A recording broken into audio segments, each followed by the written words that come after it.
Peekaboo. All right, getting on the goggles. All right, good morning, everyone. I just wanted to thank all the friends, family, parents, grandparents, classmates, teachers, faculty, and staff who are here today for this very special event. It feels so nice being up here in front of such a loving crowd. I can feel your joy and pride radiating from each row. I feel honored to have been selected for graduation speaker along with AJ Mastrangelo. AJ and I actually went to preschool together at the Children's Center down by the Groton School. We were pretty good friends, best friends I'd say, and I don't know what you'd say. And we had a combined birthday party, and mine's at the end of October and his is in early November in the LA gym. And Frank even dressed up as Mickey Mouse for us. Although many people were not aware of this when they selected us for graduation speakers, I just wanted to say, AJ, I am so proud of you and the person that you've become, and thank you for your wonderful speech. And I just wanted to acknowledge how amazing it is and how lucky I feel that we can share the bookends of our education up here on the stage. And you're incredible, and you have a bright, sunny future ahead of you with no clouds.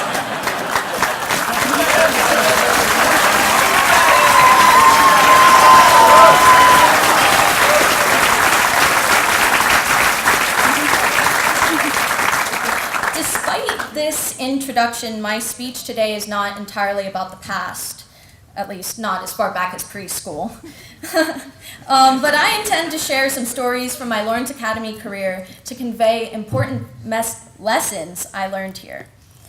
Less than 2 weeks ago, I'd say, I did something that I've never done before. I stood in front of a crowd, not as big as the one today, and I sang alone. Some of you might be rolling your eyes because, like Jorie, you were in honors music. You've been in LA Singers for the first 3 years of your LA career. You went on the Carnegie trip, for goodness sake. And you sing in a chorus in Boston every Saturday. Singing must come naturally for you, and you're fearless. Not at all. Though my song was entitled, "I'm Not Afraid of Anything," and it projected this idea of confidence, I didn't feel fearless throughout the performance, nor leading up to it. Singing has been one of my long-standing passions, but greatest fears. When I entered LA Singers freshman year, you could still audit classes back then, meaning you go to them, but you receive no credit, but hey, it's fine. I didn't know my place. And in a big chorus, you can hide comfortably behind this curtain of sound, and you can get away with sheep singing, which is where you kind of go along with the bunny next to you and just hope for the best, basically. And freshman year, I actually got a solo in Singers. And when you have a solo, you can't hold your sheet music in front of your face. That would not go over well. And freshman year, Jorie was absolutely mortified of hearing her voice alone. She analyzed each squeak, each pitch crumble, each mispronunciation and wrong breath. And when performance time came, she made everyone in the chorus turn their backs to the audience as she sung. Come this year, I would not have the same luxury. During my private voice lessons this year, I insisted on practicing with the big red recital hall curtains drawn shut. If I even as much as sensed a human presence aside from Miss Cooper, I kid you not, I would stop singing and drop on the floor and hide. My final rehearsal before the spring recital, Miss Cooper ripped my security blanket away from me. She insisted that I come out from behind my physical and emotional wall and stand in front of the empty rows. Even though the recital hall was vacant aside from us, I felt like I was performing in front of a full house. I couldn't do it. Frustrated, I asked her, why is it that every time I practice, I'm fine, but when I come to lessons, it's like I've never sung before? When the recital rolled around, I was terrified. Although I had taken lessons all year, I had managed to skip the first two. Whew. But people told me to take advice from my song. I'm not afraid of anything, be it mountains, water, dragons, dark, or sky. Tell me where's the challenge if you never try. Before the performance, I created a list of goals. Do not faint. Do not run off the stage.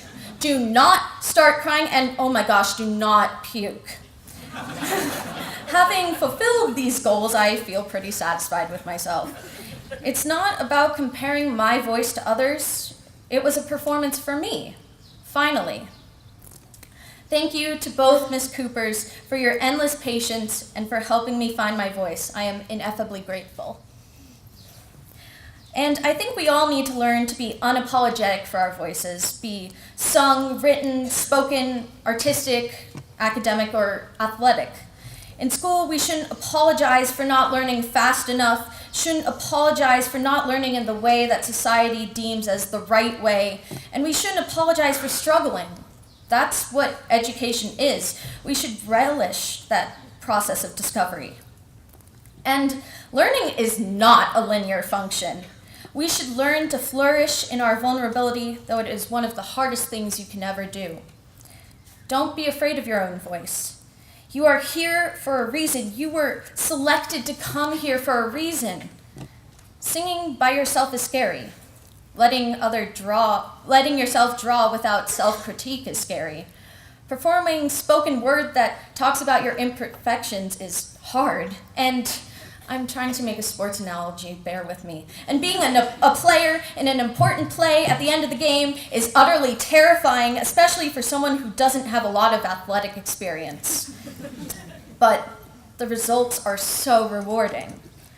As I wind down the speech, I want to leave you feeling on fire, ignited with inspiration. That sounds a bit dramatic, but I think I have just the thing. This is not a lesson I learned at LA, but it has certainly fueled my high school career. At a Model United Nations conference in middle school, someone told me, "We have the power to change the world, but just having that ability is not enough." Now that we have had this opportunity to come here and discuss international issues, we have an obligation to make a change in our communities and the greater world. I will leave you all today reminding you and me and all of us here of the privilege we've had to study at Lawrence Academy. We've had the opportunity to learn from incredible teachers. We have had the privilege to travel the world through service on winterims. We've had the chance to develop ourselves as multidimensional students in arts, academics, and athletics. We have learned about ourselves and are still learning how to be confident and how to be vulnerable and how to express ourselves unapologetically.